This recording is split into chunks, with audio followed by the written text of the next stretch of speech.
हमें लग रहा है ताली थोड़ा सा कम बजा रहा है, जितना उत्साह से लोग आए हैं।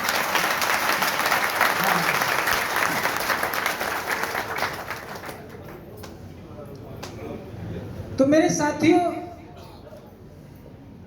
हम लोगों के जीवन में 12 नवंबर 1930, अच्छा आप ये कहें कि जो राउंड टेबल कॉन्फ्रेंस जब हो रही थी पहली, तो उसका मकसद क्या था? मकसद ये था कि भारत के जो स्वायत्त शासन प्रणाली है, जो दिया जाना है, जो आजाद किया जाना है, आजाद जो किया जाना, उसमें सभी को अधिकार मिले, सभी को। अब भारत को किस रूप में लोग याद करता है? तो ये हुआ कि भारत में हिंदू भी रहते हैं, मुसलमान भी रहते हैं, सिख भी रहते हैं, ईसाई भी रहते हैं, एंग्लो इंडियन भी रहते हैं।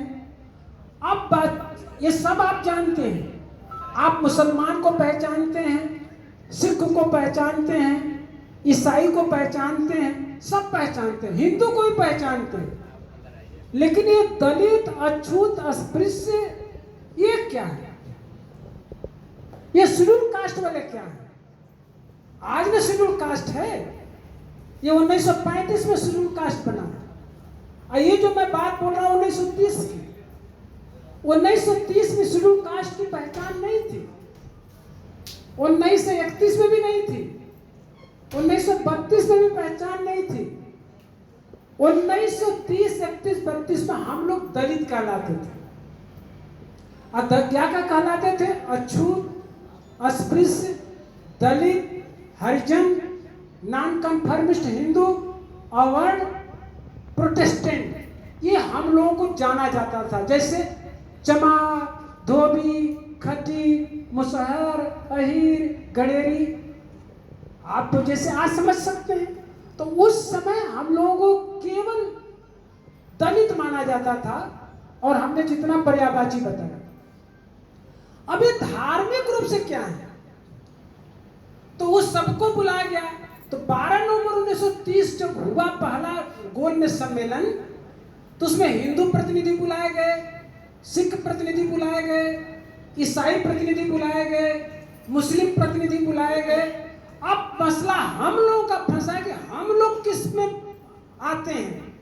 उस समय हम लोगों का जो रिपोर्ट गई थी साइमन कमीशन की, और इसके पहले मॉन्टेगो जेम्स फोर्ड की जो रिपोर्ट थी, उसके आधार पर हम लोगों को हिंदुओं से अलग माना गया। यही हम लोगों के प्रगति का कारण बना। तो हिंदुओं से अलग मानते हुए दो प्रतिनिधि यहां से गए, एक बाबा साहब अम्बेडकर गए थे और दूसरे दीवान बहादुर श्रीनिवासन गए थे। बाबा साहब अम्बेडकर जब वहां जाते हैं तो वो कहते हैं कि हम लोग हिंदुओं से अलग ही नहीं, बल्कि इतना महत्व रखते हैं कि जो भारत सरकार अधिनियम 1935 बनने जा रहा है, उसमें राय देने का मौका मिला है। ये हम लोग के जीवन का गोल्डन अवसर था। जब बाबा साहब अम्बेडकर वहां गए, तो 20 नवंबर 1930 को क्या कहते हैं, ये जानना जरूरी है। कहते हैं, ब्रिटिश प्रधानमंत्री महोदय, आपके शासन काल में जो हो रहा है, इसका वो बाबा साहब अम्बेडकर वर्णन करते हैं। बाबा साहब अम्बेडकर कहते हैं कि ब्रिटिश प्रधानमंत्री, आपके शासन काल से पहले हमें सार्वजनिक तालाब, कुओं से पानी पीने और छूने का मौका नहीं था, क्या आज मिल रहा है? आपके शासन काल से पहले हम लोग को मंदिर में प्रवेश नहीं था, क्या आज मिल रहा है? आपके शासन काल से पहले हम लोग को पुलिस में नौकरी नहीं मिलती थी, क्या आज मिल रहा है? आपके शासन काल से पहले हमें मिलिट्री में नौकरी नहीं मिल रही थी, क्या वो आज मिल रहा है? तब बाबा साहब अम्बेडकर ने कहा, सभी का उत्तर नहीं है। ब्रिटिश प्रधानमंत्री महोदय ने, आपने तो भारत में हमारी सामाजिक व्यवस्था, ऊंच नीच, छूआछूत आदि ऐसे पकड़ के बनाया है, ऐसे व्यवस्थित कर रखा है जैसे कि चाइना का दर्जी। चाइना के दर्जी की कहानी कहते हैं बाबा साहब अम्बेडकर 20 नवंबर 1930 को। अब वो चाइना के दर्जी की कहानी क्या है सुनिए, बड़ा इंटरेस्टिंग है।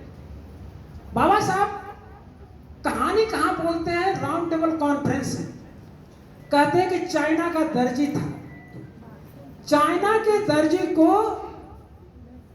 एक कोट बनाने के लिए उससे नया कपड़ा दिया गया।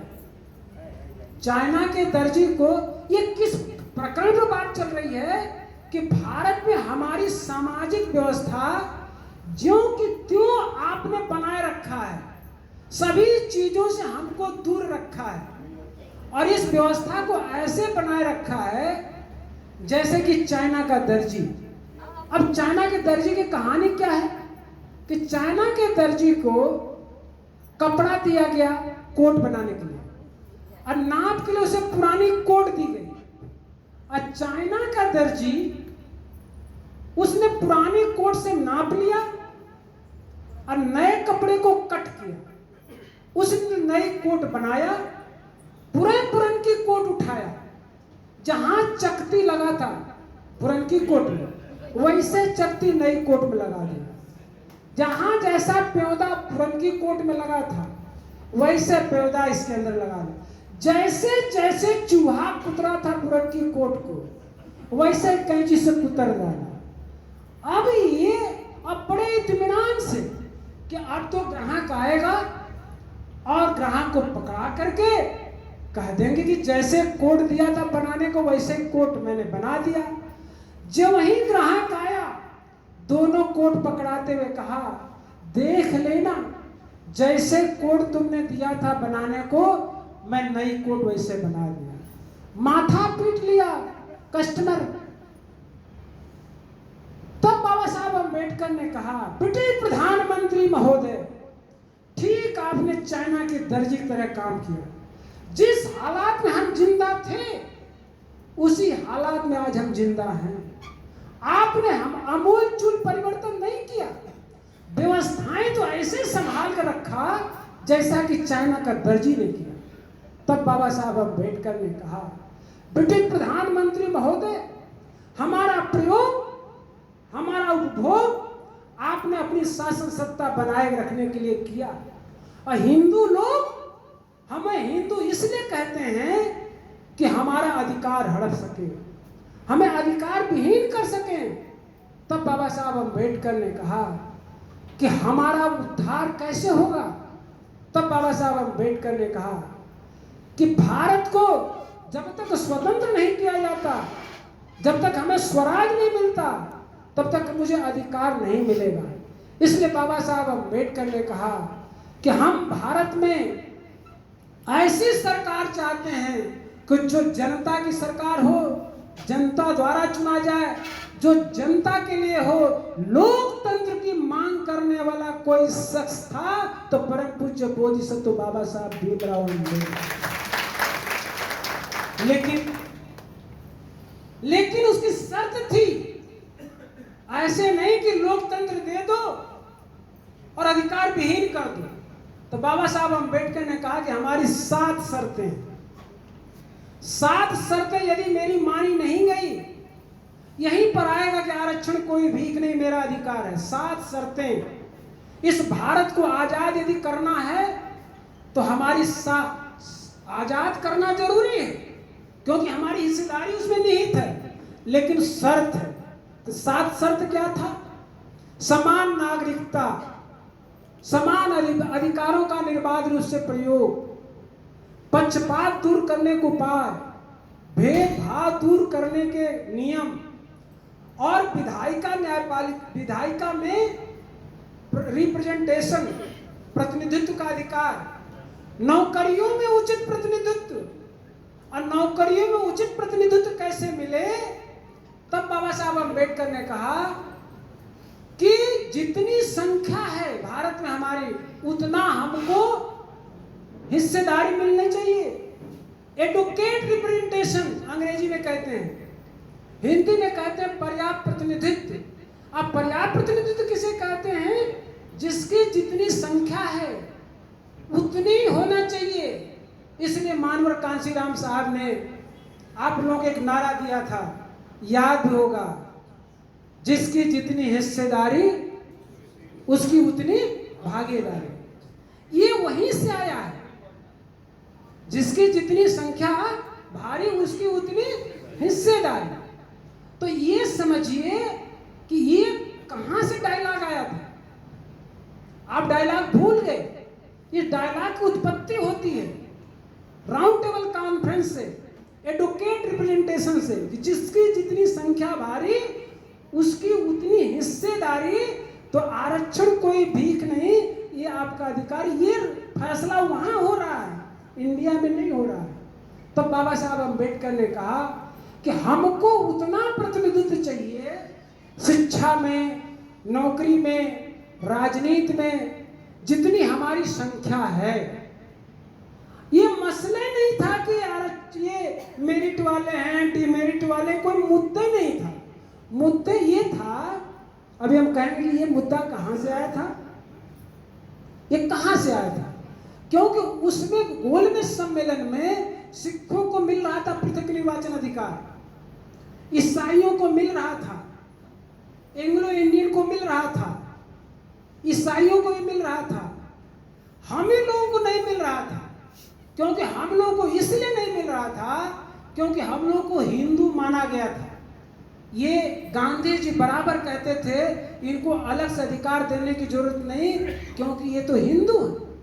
अब बाबा साहब अम्बेडकर बार बार कहते हैं कि जैसे भारत में मुसलमान हैं, जैसे सिख हैं, जैसे ईसाई हैं, जैसे एंग्लो इंडियन हैं, उसी तरह से हम लोग हैं।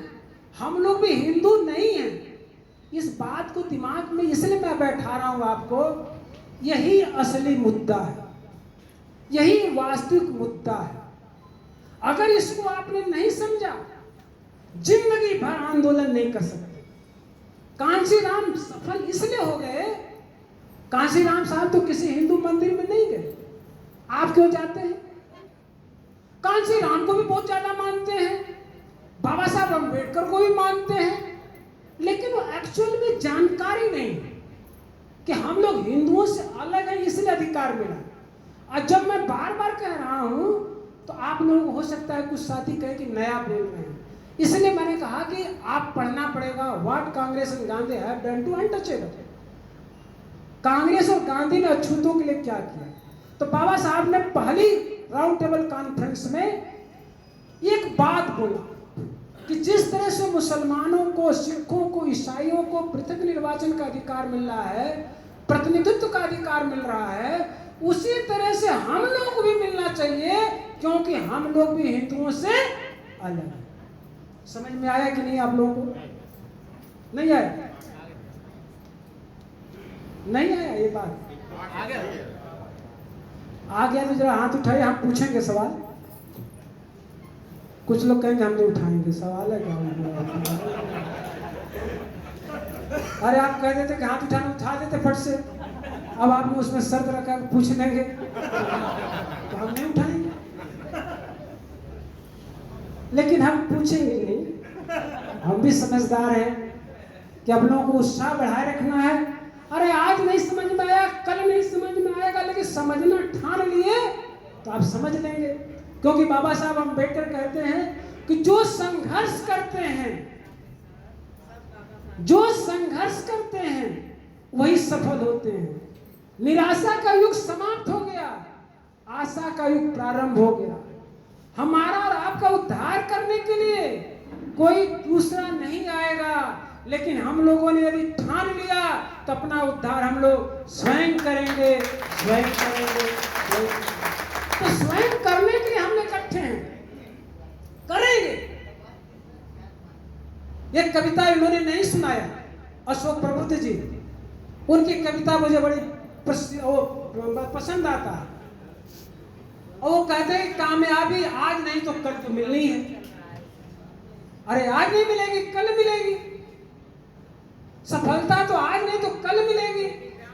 हम सफलता के दिशा के तरफ चले। आप समझने के मूड में बैठ गए तो आज नहीं कल समझ लेंगे, इसलिए सवाल नहीं करेंगे। तो पहला राउंड टेबल कॉन्फ्रेंस जब समाप्त हुआ खाली इस मुद्दे पर होगा कि हमको अधिकार मिलना चाहिए प्रतिनिधित्व का, जैसे मुसलमानों को, सिखों को, ईसाई, उसी तरह हम लोगों को मिलना चाहिए। अब जब बाबा साहब अम्बेडकर इंडिया में आए, पूरे देश में तहलका मच गया। अभी तो चमार थे, ये सब हम लोग कहते थे चमार है, डोम है, दरकार है, मुसहर है, आईर है, गडेरी है, कुंभी है। लेकिन अम्बेडकर तो ये नई बात बोल गए कि ये तो हिंदू ही नहीं है। गांधी जी को लोग पहुंचे कि गांधी बाबा अब क्या होगा। अम्बेडकर तो जाके ब्रिटेन में ये कह रहे हैं, लंदन में, कि ये तो हिंदू ही नहीं है। अभी तक तो हम लोग चमार कह रहे थे, लोहार कह रहे थे, गडेरी कह रहे थे, मुसहर कह रहे थे, डोम कह रहे थे, नीच बता रहे थे। लेकिन ये तो उल्टा हो गया, वो तो कह रहे कि हम लोग हिंदू नहीं है। गांधी जी ने कहा कोई चिंता की बात नहीं, चलते हैं दूसरी राउंड टेबल कॉन्फ्रेंस में। पहली राउंड टेबल कॉन्फ्रेंस में इसलिए नहीं गए गांधी जी कि जब हम नहीं जाएंगे तो अम्बेडकर को सुनने वाला कौन है, कौन सुनने वाला है। इस घमंड में नहीं गए थे। लेकिन बाबा साहब अम्बेडकर की बात बन गई पहली राउंड टेबल कॉन्फ्रेंस में, और वहां पर यह बात होने लगी कि भारत की अछूत अस्पृश्य हिंदुओं से अलग है, इनको अधिकार देना है। ये चर्चा होने लगी जब दूसरी राउंड टेबल कॉन्फ्रेंस हुई सितंबर 1931 में। गांधी जी जब वहां जाते हैं, अब सुनना थोड़ा इंटरेस्टिंग बात, दूसरा पार्ट। 1931 में जब गए गांधी जी, जाते ही कहते हैं, जाते ही क्या बोलते हैं समझना, पानी पी ले।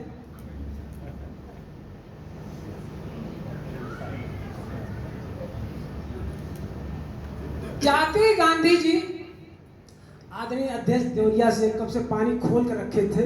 हमने कहा पानी पी लेंगे तो गिर जाएगा, सब गड़बड़ हो जाएगा। बहुत ध्यान रखते हैं, इनका बहुत बहुत धन्यवाद। और मैडम भी, और ये दोनों आगे पीछे है, बीच में हम आए एकदम सुरक्षित है, कोई टेंशन का मसला नहीं। महिला आगे हो तो कोई छेड़छाड़ नहीं मेरे साथ कर सकता, ये दावे का साथ है। पुरुष रहेगा तो उसको ढकेल कर मार डालेगा। तो हमारे साथ महिलाएं खड़ी होती है तो मैं सुरक्षित रहता हूँ, ज्यादा सुरक्षित रहता हूँ। तो धन्यवाद। अब मैं आगे की बात कर रहा हूँ। गांधी जब सितंबर 1931 में जाते, बहुत ध्यान से समझिएगा, ये जाते ही कहते हैं कि अंबेडकर अछूतों दलितों के नेता ही नहीं, नेता तो हम पहला। अब इसको आप लोग सुनते होंगे कहावत, न रही बांस न बाजे की बांसुरी। पहले अंबेडकर को ही खत्म करो, ये नेता ही नहीं है।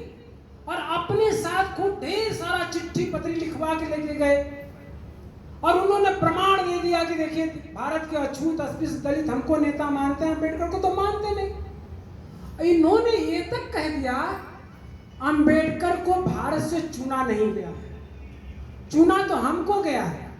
अंबेडकर को और श्रीनिवासन को तो आपने नॉमिनेट किया है और नॉमिनेटेड हैं। और एक्चुअल में आपको बताना, बाबा साहब अंबेडकर और श्रीनिवासन जो प्रतिनिधि गए थे, वो ब्रिटिश सरकार ने वहीं से लंदन से ही नामित कर दिया था, इंडिया से नहीं पूछा था। अछूतों अस्पृश्यों के नेता के रूप में वहीं से नामित हो गए थे। गांधी जी जाके यही ऑब्जेक्शन लिए कि अंबेडकर तो नेता नहीं अछूतों के। लेकिन बाबा साहब अंबेडकर इसका जवाब क्या देते हैं, ये जानना जरूरी है। बाबा साहब कहते हैं, अल्मोड़ा से मुझे तार आया है, और दलित महासंघ ने एक चिट्ठी लिखा था, तार लिखा था कि हमारे नेता गांधी जी नहीं हैं, और हम लोग इंडिया में ये देख रहे थे कि हमारे बाबा साहब अंबेडकर का विरोध गांधी जी बराबर कर रहे थे। अभी सुनने में आया कि इंग्लैंड में भी विरोध हो रहा है। तो ब्रिटिश प्रधानमंत्री, हम लोग आपको अवगत कराना चाहते हैं कि हमारे नेता गांधी नहीं हैं, हम लोगों के नेता सर्वसम्मत से यदि कोई है तो बाबा साहब भीमराव अंबेडकर हैं, वो अल्मोड़ा से तार गए। अब आपको भी पता होना चाहिए कि कहां से तार गया था, अल्मोड़ा से तार गया था। अल्मोड़ा से जब तार गया था तो बाबा साहब अंबेडकर ने बड़े गर्व के साथ एक बात कहते हैं कि गांधी जी का कहना सही है कि हमें को ब्रिटिश प्रधानमंत्री ने नामित किया, लेकिन भारत के अछूतों अस्पृश्यों दलितों के यदि मौका मिलता तो मैं पूरे विश्वास के साथ कहता हूं कि हमारे देश के अछूत अस्पृश्य दलित भाई हम ही को अपना नेता मानते, क्योंकि मैं जिस समाज में पैदा हुआ हूं उसके दर्द को जानता हूं, उसके कष्ट को समझता हूं। और एक आप लोग बात सुना होगा, वो क्या जाने पीर पराई जाके फटे न पैर बिवाए।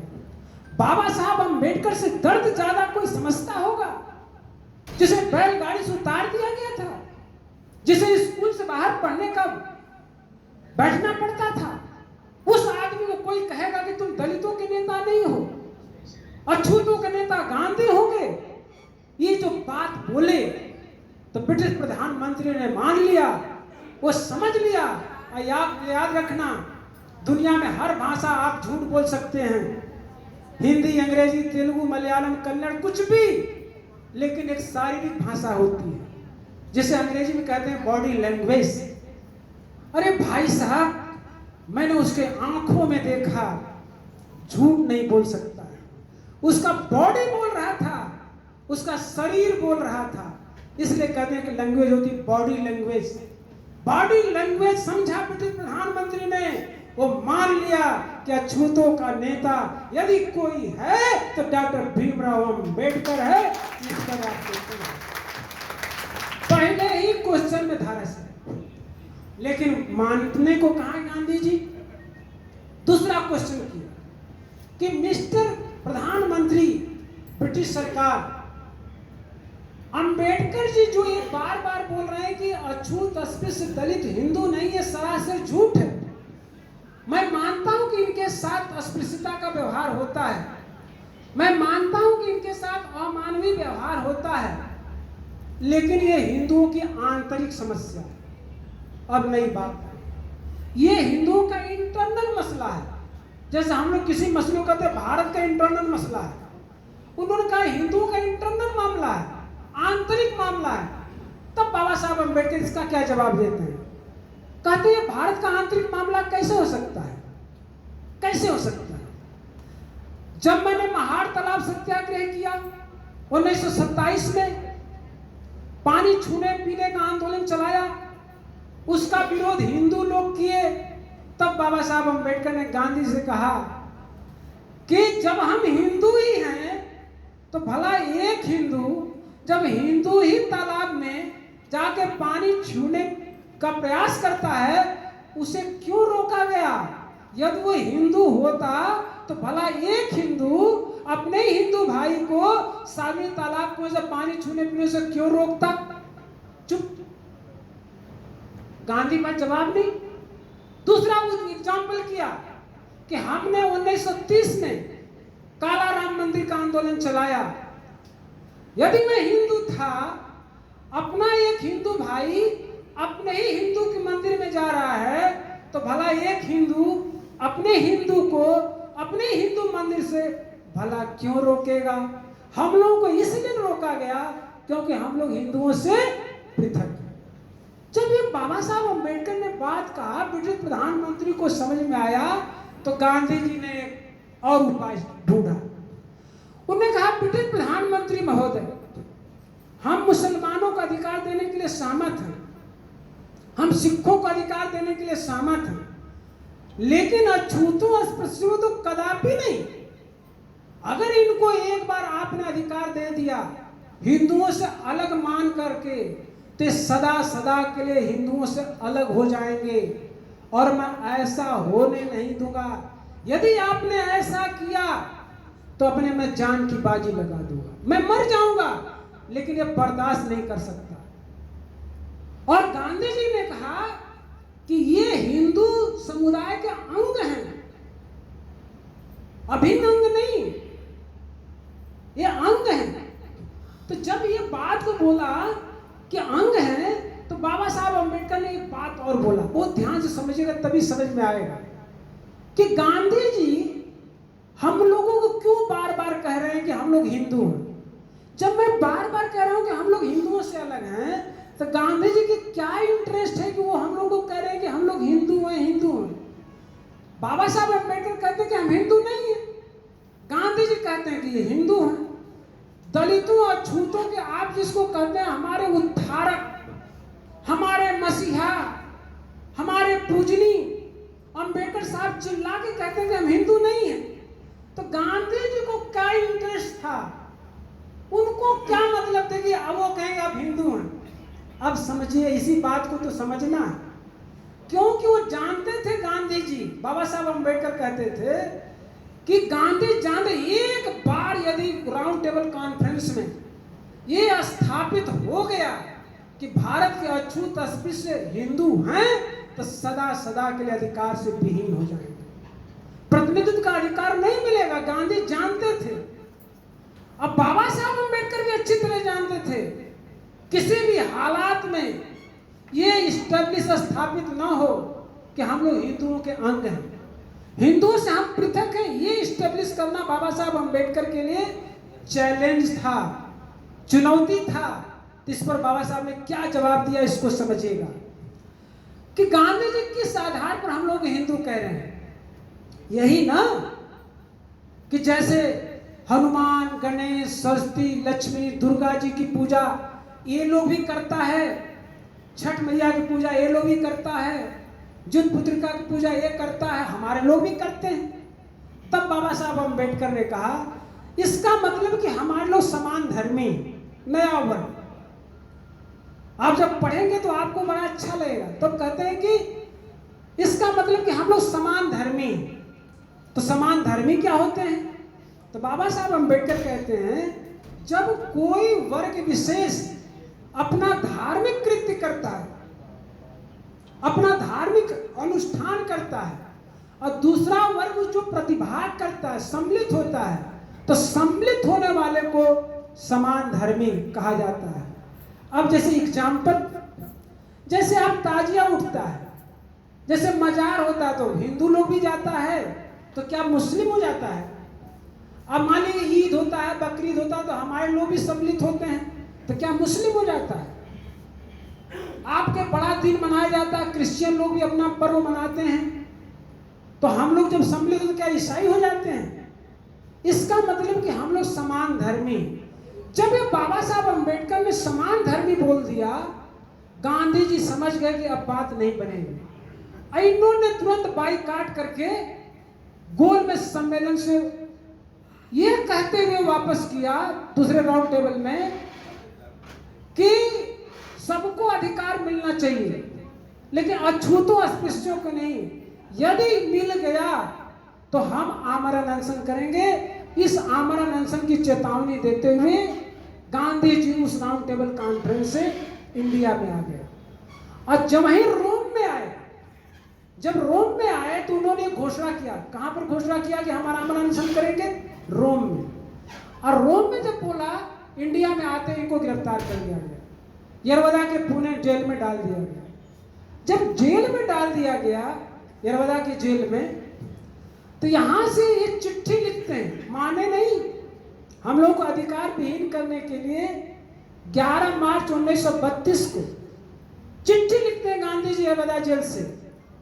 और चिट्ठी लिखते हैं ब्रिटिश प्रधानमंत्री महोदय, सबको अधिकार दे देना, बस अछूतों अस्पृश्यों को अधिकार मत देना। कहां से कहेंगे आपके शुभचिंतक गांधी जी हैं? कैसे कह सकते हैं? जब आप पढ़ेंगे उसको, आंख से आंसू निकलने लगेगा। पग पग पर विरोध गांधी जी ने किया। ये तो धन्यवाद दीजिए बाबा साहब अंबेडकर का, को आपका जवाब देने के लिए वहां बैठे थे। इन्होंने 11 मार्च 1932 को चिट्ठी लिखा कि ब्रिटिश प्रधानमंत्री मुसलमानों का अधिकार दे देना, सिखों का अधिकार दे देना, अछूतों का अधिकार मत देना, प्रतिनिधित्व का राइट मत देना, क्योंकि ये तो हिंदू हैं। इसका जवाब ब्रिटिश प्रधानमंत्री ने 13 अप्रैल 1932 को लिखा। ब्रिटिश प्रधानमंत्री ने लिखा कि गांधी जी, अभी लोथियन कमेटी का गठन हुआ है, उसकी रिपोर्ट आने दीजिए, इसके बाद इस पर चर्चा होगी कि अधिकार किसको कितना मिलना है, नहीं मिलना है। लोथियन कमेटी जब आई दिसंबर 1931 में, अपने रिपोर्ट प्रस्तुत की 1932 में, जब लोथियन कमेटी जब यहाँ आई, बहुत ध्यान से सुनना, थोड़ा कठिन है, मैं पहले ही कह चुका हूँ आपको। लोथियन कमेटी आई, इस बात का पता लगाने लगी कि भारत में अछूत अस्पृश्य दलित हैं कितने। हम लोगों की संख्या इतनी बताई जा रही थी कि नगण्य, शून्य के बराबर। 1 लाख, 2 लाख, 4 लाख, 1 करोड़, 25 लाख, इस तरह से बताई जा रही थी। उसमें बाबा साहब अम्बेडकर उसके मेंबर भी थे। बाबा साहब अम्बेडकर ने डाटा दिया पूरा देश का। हम लोगों की आबादी 1 करोड़ 2 करोड़ नहीं, हम लोगों की आबादी 8 करोड़ आई। जब 8 करोड़ की रिपोर्ट वहां पहुंची कि जिस देश में 8 करोड़ की आबादी रहती है, मनुष्यता के लिए मरहूम है, पशुओं से गई गुजरी जिंदगी जी रही है, भला किस मामले में हिंदू हो सकते हैं? कैसे हिंदू हो? भला एक हिंदू होते हुए एक हिंदू ऐसे जीवन जिएगा? ब्रिटिश प्रधानमंत्री ने गांधी जी की परवाह न करते हुए 17 अगस्त 1932 को हम लोगों को हिंदुओं से अलग मानते हुए कम्युनल अवार्ड की घोषणा किया, जिसमें हम लोगों को शिक्षा का, नौकरी का, राजनीति का प्रतिनिधित्व कहीं से मिला तो वह गोल में सम्मेलन लंदन से मिला। वह देती है 17 अगस्त 1932। यहां से नहीं मिला है हम लोग को अधिकार। 17 अगस्त 1932 आप पूछिए, कहीं से भी यहां पर मसला आ रहा है कि मेरिट वाले रहेंगे तब इनको नौकरी मिलेगी, डिमेरिट वाला रहेगा, क्या रहेगा, कहीं मसला है? वहां तो खाली मसला था कि ये हिंदुओं से अलग है या हिंदू। वहां सिद्ध हुआ कि ये हिंदुओं से अलग है, और वहां पर हम लोगों को प्रतिनिधित्व मिल गया। किसमें किसमें प्रतिनिधित्व मिला? शिक्षा में प्रतिनिधित्व मिला, नौकरी में प्रतिनिधित्व मिला, राजनीति में प्रतिनिधित्व मिला। और राजनीति में क्या मिला? पृथक निर्वाचन का, यह भी सबसे अच्छा मिला। पृथक निर्वाचन का मतलब क्या होता है कि दलित कैंडिडेट होगा और दलित ही वोटर होगा, दलित कैंडिडेट होगा और दलित ही वोटर होगा। जब ये अधिकार हम लोगों को मिल गया, उसमें 78 सीटें मिली थी कि दलित कैंडिडेट होंगे और दलित ही वोटर होंगे। जब ये अधिकार मिल गया 17 अगस्त 1932 को, पूरे देश में खुशी हो रही थी। बाबा साहब अम्बेडकर खुश थे और पूरे उनके चाहने वाले खुश थे, लेकिन एक आदमी दुखी थे।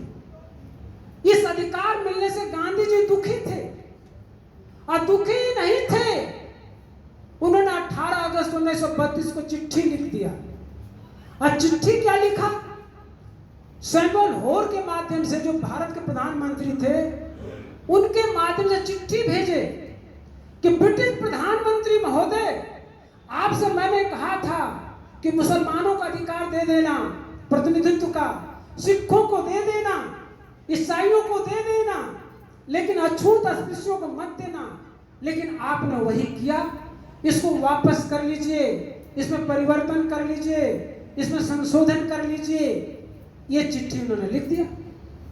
इसका जवाब आया 8 सितंबर 1932 को ब्रिटिश प्रधानमंत्री ने दिया। इसको समझना बहुत आपको फायदेमंद होगा। 8 सितंबर 1932 को जब चिट्ठी आती है गांधी जी के नाम से, तो गांधी जी को लिखते हैं, गांधी जी, प्रिय गांधी जी, आपकी चिट्ठी मैंने पढ़ा। पढ़ने के बाद मुझे आश्चर्य हुआ। चिट्ठी का कैसे मजाक उड़ाया जाता है समझना। आपका चिट्ठी पढ़ा, आश्चर्यचकित मैं हुआ, मुझे अफसोस भी हुआ। हमें लगता है कि आपने गलतफहमी में चिट्ठी लिख दिया है। जब तक अछूतों अस्पृश्यों को, डिप्रेस्ड क्लास को राजनीतिक संरक्षण नहीं मिलेगा, प्रतिनिधित्व का अधिकार नहीं मिलेगा, रिप्रेजेंटेशन राइट नहीं मिलेगा, तब तक उनका उद्धार होने वाला नहीं है। मैं तो आपसे भी कहूंगा कि आप इसका समर्थन करें। और रही बात संशोधन परिवर्तन की, इसमें संशोधन परिवर्तन यदि कोई कर सकता है तो वह केवल बाबा साहब भीमराव अम्बेडकर कर सकते हैं, और कोई नहीं कर सकता। जब ये लाचार हो गए, जब वो बात को बोला ब्रिटिश प्रधानमंत्री ने, इसमें संशोधन परिवर्तन केवल अम्बेडकर कर सकते हैं, तो गांधी जी ने पुनः एक चाल चला, इसको छीनने के लिए आमरण अनशन 20 सितंबर 1932 को किया। हम लोग का अधिकार छीनने के लिए, जो हम लोग को प्रतिनिधित्व का अधिकार जो मिला था गोल में सम्मेलन में, हम लोग को संख्या के अनुपात में जो प्रतिनिधित्व मिला था नौकरी में, शिक्षा, इसको छीनने के लिए गांधी जी ने आमरण अनशन 20 सितंबर 1932 को किया। और इस पर बाबा साहब अम्बेडकर कहते हैं कि मैंने ऐसा निकृष्ट व्यक्ति नहीं देखा जो किसी का अधिकार को छीनने के लिए आमरण अनशन करता। अरे देने के लिए तो सब लोग करता है, पाने के लिए तो करता है, हमने तो बड़ी मुश्किल से पाए, लेकिन गांधी जी छीनने के लिए आमरण अनशन कर रहे हैं। और याद रखना साथियों, गांधी जी 20 सितंबर को आमरण अनशन प्रारंभ करते हैं, 24 सितंबर तक जाते जाते लगता है कि वो बचेंगे नहीं, उनको बहुत सारी धमकियां मिलती हैं। तो हमारे लोग जाते हैं, कहते हैं बाबा साहब अम्बेडकर आपको बहुत धमकियां मिल रही है, आपको मार देंगे तो हम लोगों का क्या होगा? तो बाबा साहब अम्बेडकर आपका इस देश का क्या होगा? तो बाबा साहब अम्बेडकर कहते हैं जाके उनसे कह दो कि हमें बिजली, खुले बिजली के खंभे पर लटका करके गोलियों से छलनी कर दें, लेकिन जो मैंने अधिकार अपने समाज के लिए लाया हूं, मैं मर सकता हूं, लेकिन इसे वापस या परिवर्तन संशोधन नहीं कर सकता। बाबा साहब अम्बेडकर के सामने पुनः हमारे लोग चरणों में गिर के बोलते हैं, बाबा साहब अम्बेडकर वो बात नहीं, बात यह है कि जिसके लिए आपने अधिकार लाया है वही जिंदा नहीं बचेंगे, समाप्त हो जाएंगे।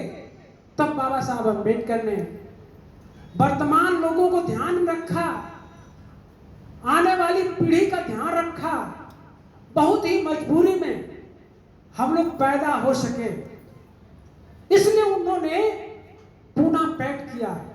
पूना पैक्ट में पृथक निर्वाचन, जो दलित कैंडिडेट, दलित ही वोटर होगा वो छिना गया, उसके स्थान में संयुक्त निर्वाचन आया।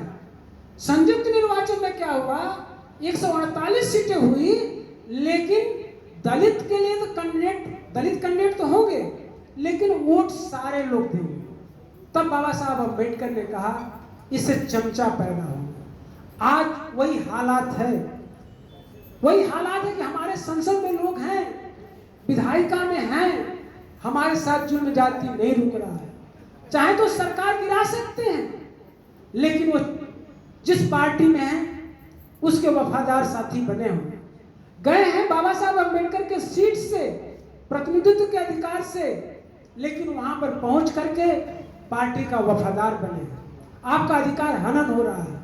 मेरे साथियों, एक बात मैं बताऊं, कभी छेपना मत, ये मत सोचना कि आप डीमेरिट वाले हो, बस खाली इतना बता देना कि आरक्षण मेरा अधिकार है, गोल में सम्मेलन से आया है।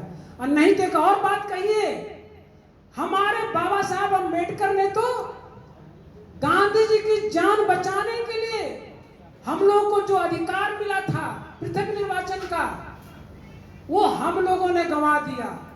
लेकिन एक आप लोग हैं जो गांधी जी को गोली आप ही लोगों ने मारा, तो हम तो बचाने वाले में हैं। हमको किस मुंह से बात कह रहे हो कि हम डिमेरिट वाले हैं? अरे हम लोग तो अधिकार वाले हैं, अपने अधिकार को गंवा करके इस देश को एकता अखंडता में बांधने वाले लोग हैं हम लोग। तो मेरे साथियों, हम लोगों को कभी भी इस बात से निराश नहीं होना है कि हम लोग डिमेरिट वाले हैं, हम लोग मेरिट वाले हैं। और इस पर एक कमेंट बाबा साहब अम्बेडकर का आता है कि गोल में सम्मेलन में गांधी जी चकोटी काटते थे। वो कहते हैं कि गुपचुप चकोटी काटने वाले का हाथ नहीं दिखता, गुपचुप चिकोटी काटने वाले का हाथ नहीं दिखता, लेकिन चिल्लाने वाले को तो मुंह दिखता है। तो हम लोगों का मुंह दिखता है, हमारा धीरे धीरे अधिकार हड़प रहे हैं, अधिकार धीरे धीरे हड़प रहे हैं। लेकिन जब हम लोग चिल्लाते हैं तो कह देते हैं कि तो डीमेरिट वाले से रो रहे हैं। तो मेरे साथियों, हम लोगों को बहुत मुश्किल से अधिकार मिला है, इस अधिकार को बचा के रखना है। और एक चीज और बात मैं जोड़ूं, आज हम लोग जो चमार धोबी खटिक मुसहर पासी करके जो बंट जाते हैं, जो हम लोग एकता नहीं लाते हैं आपस के अंदर, इसके पीछे रीजन है। जब बाबा साहब अम्बेडकर आंदोलन चला रहे थे उस समय भी बात आई